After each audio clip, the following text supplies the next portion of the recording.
हंस सवारी बिना के धारी, हंस सवारी बिना के धारी छियै रे तू पहचान।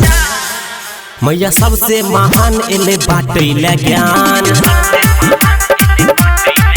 मैया सबसे महान एले बाटैले ज्ञान।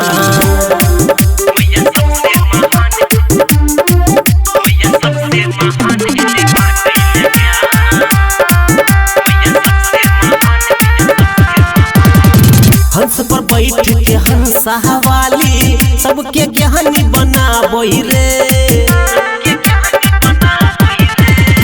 एले बसंत पंचमी के मैया स्वागत में शीश झुकाबई रे। भोले गुणगान बउआ भजे महान, शिक्षा के देवी छियै न पहचान। कहै छियो हम तोरा सँ,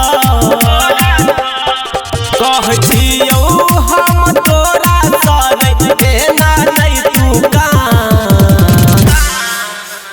मैया सबसे महान एले बाटैले ज्ञान, मैया सबसे महान एले बाटैले ज्ञान।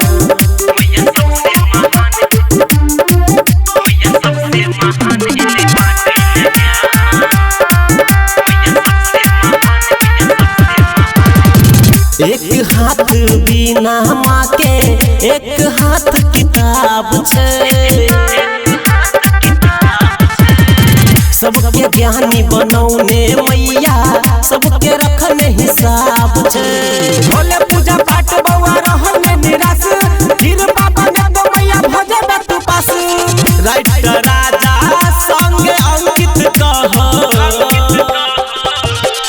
राइटर राजा संग अंकित कहो मैया पर लगबई ध्यान। मैया सबसे महान एले बाटैले ज्ञान, मैया सबसे महान एले बाटैले ज्ञान।